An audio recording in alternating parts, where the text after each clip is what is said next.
The zipper of the tent flap rasped like a confession in the dead of night, and before I could even pretend to be asleep, Ethan's silhouette filled the entrance, his breath fogging the chill Colorado air. "Max, it's freezing out here. Scoot over," he whispered, his voice cracking like thin ice. And in that moment, as his body pressed against mine inside the sleeping bag, I knew our friendship had just crossed a line we'd both been too scared to draw. But it wasn't the warmth of his skin that shattered me. It was the secret he'd buried deeper than these Rocky Mountain pines. The one that would force me to choose between the brother I'd always wanted and the love I never dared name. That night on our annual camping trip, the one we'd sworn to keep sacred since freshman year at CU Boulder, everything unraveled faster than a poorly tied knot. Ethan and I had been inseparable since orientation week, two kids from opposite coasts thrown into the chaos of college life. Me, the lanky surfer dude from San Diego with sun-bleached hair and a perpetual tan, majoring in environmental science because I couldn't shake the ocean's pull even at 5,000 feet elevation. Him, the brooding artist from Chicago's South Side, all sharp cheekbones and ink-stained fingers, sketching urban decay in charcoal while dreaming of galleries in New York. We called it our bromance. Late-night pizza runs to the thumping bass of indie rock, road trips blasting Springsteen until our throats ached from belting Born to Run, and those endless dorm room debates about whether Hemingway was a genius or a hack.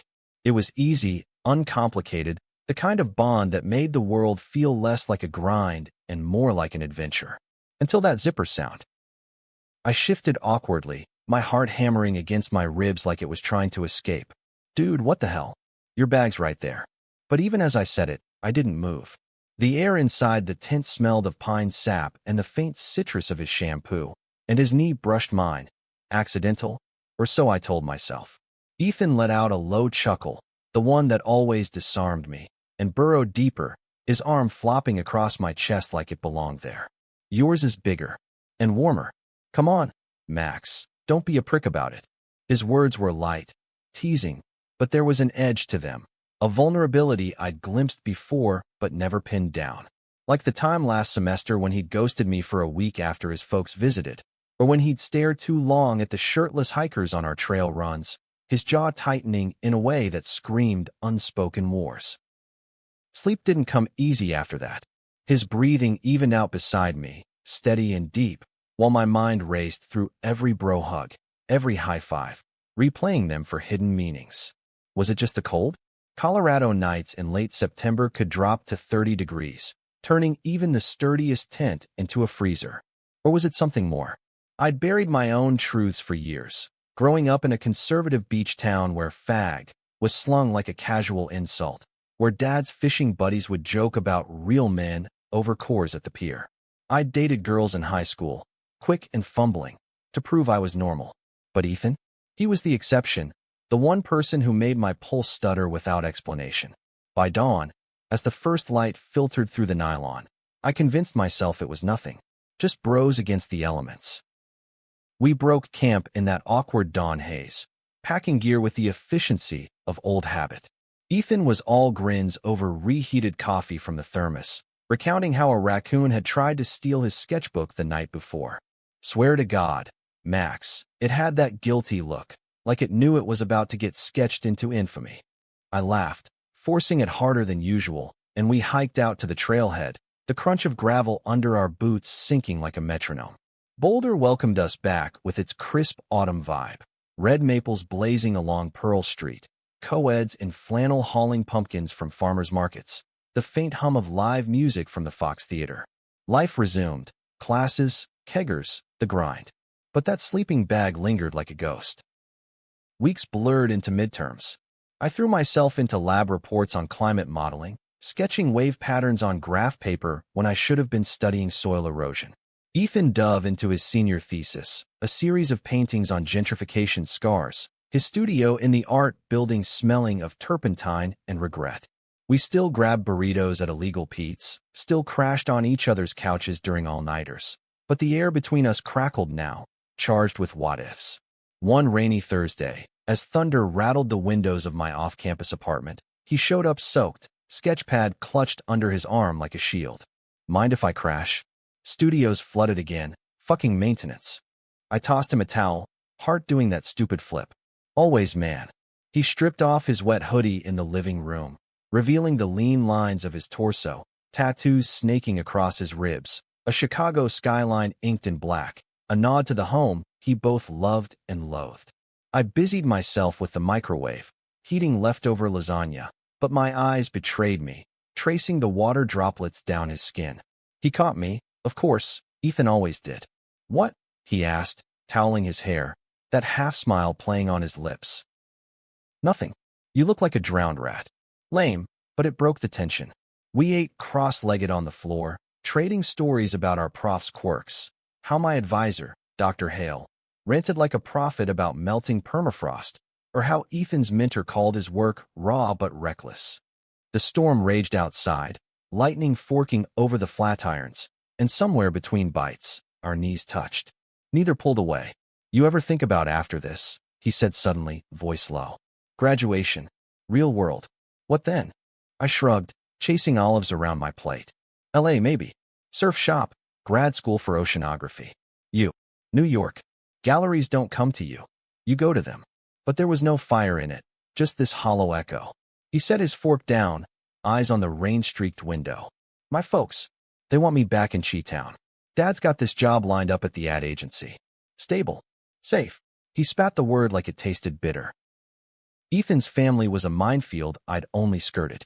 Strict Catholic upbringing, older brothers in the military, a mom who sent care packages of pierogies and rosaries. He'd joked about it once, how Sunday Mass felt like a dress rehearsal for Judgment Day. But I'd seen the photos, him at 15, gangly and grinning in a Cubs jersey, before the weight of expectations settled in. "And you? What do you want?" I pressed, regretting it instantly. He met my gaze, something raw flickering there. "I want freedom. To paint what I see, not what they expect." A pause, heavy as the thunder. "And you, Max? I want you there, crashing on my couch, dragging me to rooftop bars, calling me out when I'm full of shit." His hand landed on my knee, warm and deliberate, and the room shrank to just that point of contact. I froze, pulse roaring in my ears. Say something. Pull away. But I didn't. Instead, I covered his hand with mine, thumb brushing his knuckles. "I'd follow you anywhere, F." The words hung, electric, and for a heartbeat, I thought he'd lean in, close the gap we'd danced around since that tent. But then his phone buzzed on the coffee table, shattering it. He glanced at the screen, face shuddering like a storm cloud. "Shit. It's Lena." Lena is on again, off again from the theater department, all red hair and dramatic sighs. They'd been seeing each other since spring. "Casual," he said, but it stung like salt in a fresh cut. I forced a grin. "Tell her hi, and that she's hogging my best friend." He texted back, laughed it off, but the moment was gone, the hand withdrawn. That night, he slept on the couch, and I lay awake in my bed, staring at the ceiling fan's lazy spin, wondering if I'd imagined the almost. Fall deepened, leaves carpeting campus in gold and crimson. We threw ourselves into traditions. The CU versus CSU football game, tailgating with cheap whiskey and face paint, our cheers drowned in the sea of black and gold. Ethan won a campus art contest, his piece, a fractured cityscape titled Homecoming, hanging in the student union, drawing murmurs from strangers. I beamed like a proud parent, but inside, envy gnawed, not of his talent, but of the ease he wore his pain, while mine festered unspoken. Then came the party at Sigma Chi, the kind of blowout that started with red Solo cups and ended in regret. We'd pre-gamed at my place, shots of tequila burning down our throats, Ethan's laughter freer than I'd heard in weeks. "To us," he toasted, clinking his glass to mine, eyes bright with that reckless glint. Unbreakable. The word lodged in my chest. The frat house pulsed with bass-heavy hip-hop, bodies grinding under strobe lights, the air thick with sweat and spilled beer. We stuck close at first, weaving through clusters of jocks and sorority girls, but Lena was there, vampiric in black lace, her hand possessive on his arm. I nursed a beer in the corner, watching them dance, her hips swaying against his like a claim. Jealousy twisted ugly in my gut, hot and irrational. When she pulled him into a shadowed alcove for a kiss, I turned away, slamming back another drink. Hours later, I found him on the back porch, alone, staring at the stars smudged by city haze. His lip was split, a thin trickle of blood drying on his chin. What the fuck happened? I demanded, dropping beside him on the cold steps. Fight. Some asshole called me it. He trailed off, wiping his mouth with the back of his hand. Doesn't matter. It does. I grabbed his chin gently, tilting his face to the porch light. The bruise was blooming already, purple under his eye. Rage surged. Protect him, always. Who? Doesn't matter, he repeated, but his voice broke. He leaned into my touch, eyes squeezing shut. Max, I can't do this anymore. Do what? The pretense? The hiding? My breath caught. Ethan. He surged forward then, crashing his mouth against mine in a kiss that tasted of copper and desperation. It was messy, urgent, his fingers tangling in my shirt, pulling me closer as if I were the only anchor in his storm. For 10 glorious seconds, the world righted, his lips soft, insistent, the world fading to just us. Then he jerked back, horror dawning on his face. Fuck. I'm sorry. I didn't mean. But I did. I chased him, cupping his jaw, kissing him deeper, slower, pouring every unspoken one into it. He melted, a soft sound escaping him, and God, it felt like coming home. When we broke apart, foreheads pressed together, panting, he whispered, I've wanted that since orientation. Me too. The admission hung, freeing. But freedom's a fragile thing. As we stumbled back to my apartment, hands brushing, the high shattered with a single text, his phone lighting up with a photo from the party, grainy, damning, him and me on that porch, frozen in that kiss. Sender unknown. What the hell is this? He breathed, paling. Anonymous. A setup? Blackmail? The night's joy curdled to dread. We deleted. Blocked the number. But his hands shook as he typed, and I saw the fear, real, bone deep. My family finds out. They'll disown me. Dad already thinks I'm wasting my life on fairy tales with this art shit. I pulled him close, but the damage was done. That kiss, our first and maybe last, became a secret weaponized against us. Winter crept in on Boulder's heels, snow dusting the peaks like powdered sugar on a bitter pill. Ethan withdrew, holing up in his studio, sketches turning darker, jagged lines, shadowed figures reaching for light they couldn't grasp. We still met for coffee at the Cup, but conversations skimmed surfaces, weather, classes, the latest Marvel flop. The photo haunted us, a ghost in every silence. Any more? I'd ask. He'd shake his head, but doubt lingered, a third wheel in our trio. Thanksgiving loomed, a family obligation neither relished. I flew home to San Diego, the Pacific's roar a bomb to my frayed nerves. Mom's turkey was overcooked as always, Dad's stories of charter boats laced with that passive-aggressive edge. So, Max, any girls on the horizon? Can't surf your way through life forever. I smiled through it, nodding at Aunt's queries about that nice art friend, but inside, I screamed. Ethan texted sporadically, stiff updates from Chicago, Mom's on a prayer kick. Survived Massachusetts.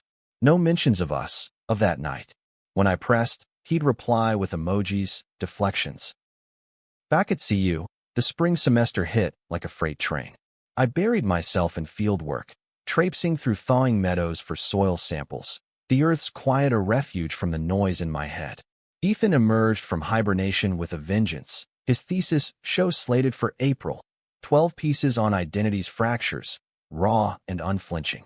You have to come, he said over pho at Thai cuisine, his eyes pleading beneath the forced casualness.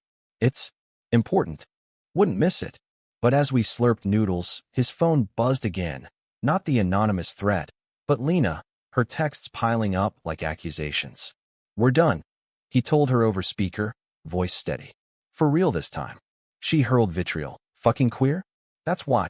And hung up, the word landing like a slap. Ethan went still, fork midway to his mouth. She knew. Guessed maybe. From the party. The photo. It all circled back. He pushed his bowl away, face ashen. Max, we can't. This thing between us. It's suicide. My exhibit's my shot, scouts from NYC coming. If this leaks. The plea twisted like a knife. So we pretend? Again. Bitterness seeped in, unbidden. Not pretend. Pause. Until I'm out of here. His hand reached across the table, squeezing mine under the formica. Private, desperate. I love you, man. But I can't lose everything. Love. The word detonated, equal parts thrill and terror. I yanked back, chair scraping. Pause. Like we're some Netflix show. Laughter barked out, ugly and sharp. Fine. Pause it is. I stormed out into the slushy streets, breath fogging in the chill, regret chasing me home. That night, alone in my apartment, I scrolled through old photos. Us at Red Rocks, grinning like idiots. Him asleep on my shoulder during a Greyhound ride to Denver. Deleting the anonymous pic hadn't erased the fear. It had amplified it, turning our spark into a fuse. The exhibit opening was a whirlwind of pretension. Black turtlenecked critics sipping Chardonnay, fluorescent lights buzzing over canvases that bled emotion. Ethan's work dominated the space. Massive, visceral, a South Side alleyway cracked open to reveal hearts in the rubble. I arrived late, nursing a beer from the cash bar, weaving through admirers to find him cornered by a silver-haired gallerist. Mr. Ramirez, this veiled exit. It's revolutionary. The way you've captured that internal exile. We're talking Soho walls. Ethan's smile was polished, but his eyes scanned for me, lighting when they did. Max, glad you made it. He pulled me into a half hug, the scent of his cologne, sandalwood and smoke, hitting like nostalgia. Up close, exhaustion etched his face, shadows under his eyes, a fresh shave doing little to hide the strain. The night blurred, speeches, flashbulbs, toasts to the future of American art. A scout from MoMA approached, card in hand, murmuring about residencies. Ethan glowed, but when the crowd thinned, he found me by the fire exit, slipping out for air. It's happening, he breathed, leaning against the brick wall, the alley's sodium lamps casting him in heroic relief. They want me in New York. Summer start. Proud of you.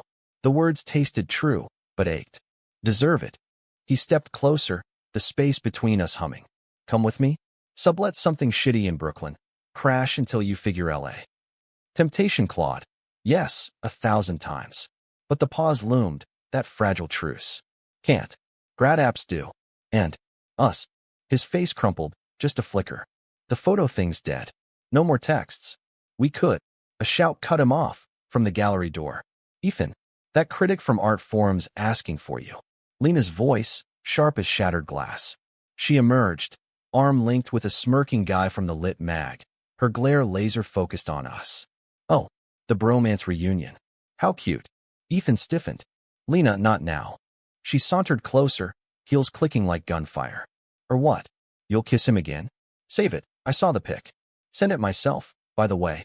Thought you'd come crawling back once your little experiment blew up. The world tilted. Betrayal, hot and visceral, surged through me. You? Her laugh was venom. He needed a push. Straighten up, right? But look at you too, pathetic. She flicked her gaze to Ethan.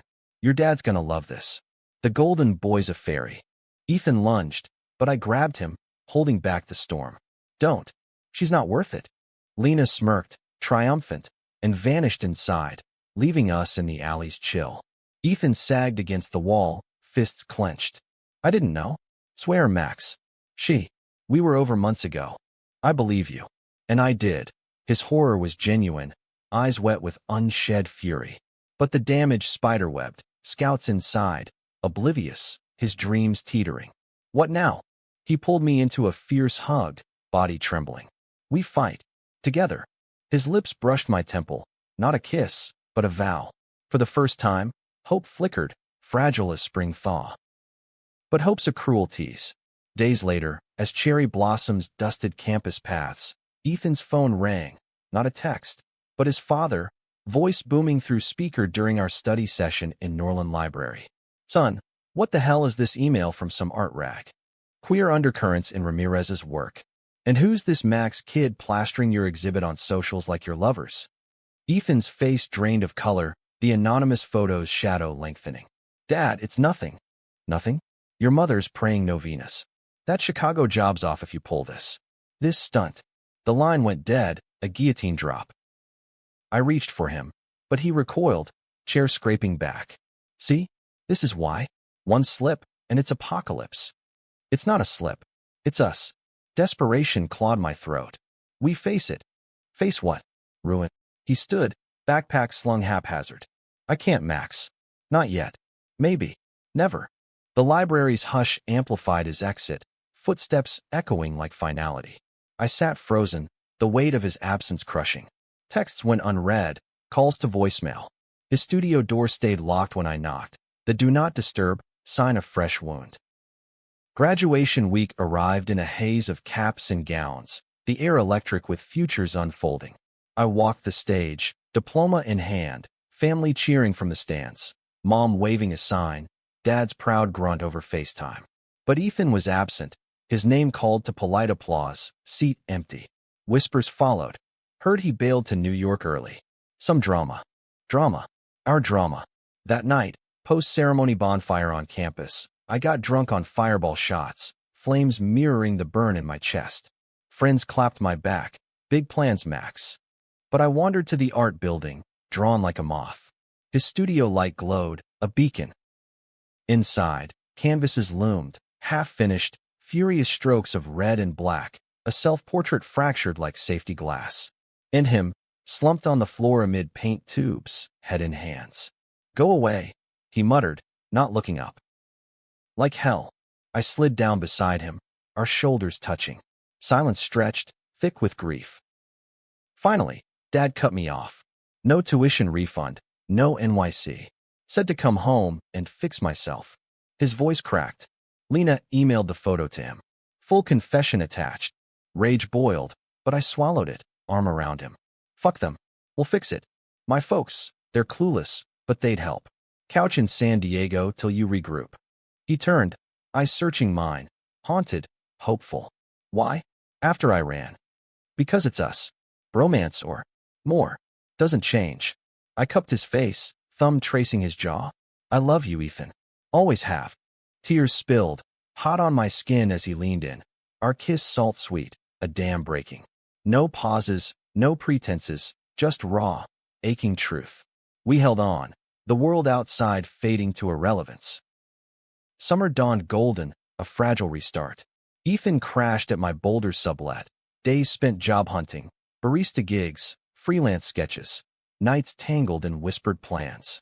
We drove the coast highway to California, windows down, the national crooning loss and redemption. San Diego embraced him tentatively. Surf lessons where he wiped out spectacularly. Taco runs to Roberto's, my family's awkward warmth thawing over barbecues. But secrets fester. One August evening, as waves crashed under a bruised sunset, Ethan's phone lit with a Chicago area code. He stepped away, voice low, but fragments carried. Ma, I can't come back. No, it's not him. Please.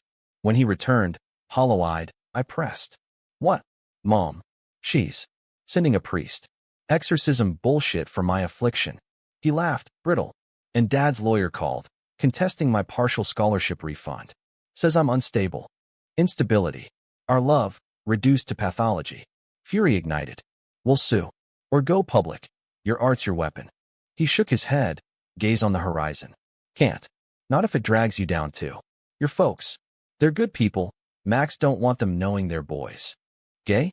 In love. The words flew, defiant. I'm proud. Of us. A beat. Then, I know. But I need time. Alone. He stood, sand shedding from his board shorts. Head back to Boulder. Finish your masters. I'll figure Chicago. The proposal gutted me. Separation, after everything. No. We fight together. Or we destroy each other. His voice broke, hand cupping my cheek. I love you enough to let go. He left at dawn, Greyhound rumbling east, a sketch left on my pillow. Us on that Colorado cliff, hands linked, mountains bowing. I clutched it, sobbing into the empty room, the ocean's roar mocking my solitude. Months bled into fall, me in Boulder, buried in grad seminars, waves a distant dream. Ethan vanished into radio silence, then sporadic postcards, Chicago's gray, but the L's poetry. Miss you. I dated. A barista named Tyler, sweet but shadow-thin, testing normalcy, failing. Whispers reached me. Ethan's prodigal return, a Southside gallery show scrubbed last minute. Rumors of a breakdown. Thanksgiving alone. I drove to the peaks, tent pitched where it began. Snow fell soft, zipper echoing in memory. That night, half asleep, a rustle, impossible. Then, scoot over, asshole. It's freezing. Ethan, bearded, hollow-cheeked, duffel at his feet. What the? Couldn't stay away. He slid in, body familiar, changed. Therapy. Church fights. Dad's thawing, barely. But I painted again. About us. We talked till dawn, betrayals unpacked, wounds cauterized. No grand gestures, just presence. His head on my chest, my fingers in his hair. New York in January, he murmured. Residency reinstated. Come when you can. I will. Promise sealed in quiet. Life unfolded, jagged but true. My thesis on coastal resilience, his canvases in Brooklyn lofts, visits strung like pearls, Thanksgiving in Chicago, bridged by tentative family meals, summers surfing Jersey shores. Conflicts lingered, homophobic taunts at his openings, my own doubts in straight-washed bars. But we navigated, therapists and allies our map. Years on, at our wedding in a Boulder meadow, rainbow flags fluttering, Springsteen on the playlist, Ethan's dad stood stiff-backed, but there, hand extended. Proud, he grunted, and it was enough. Our bromance evolved, pure in its scars, unbreakable in its depth. Love, it turns out, isn't a sleeping bag's warmth. It's the courage to unzip in the cold.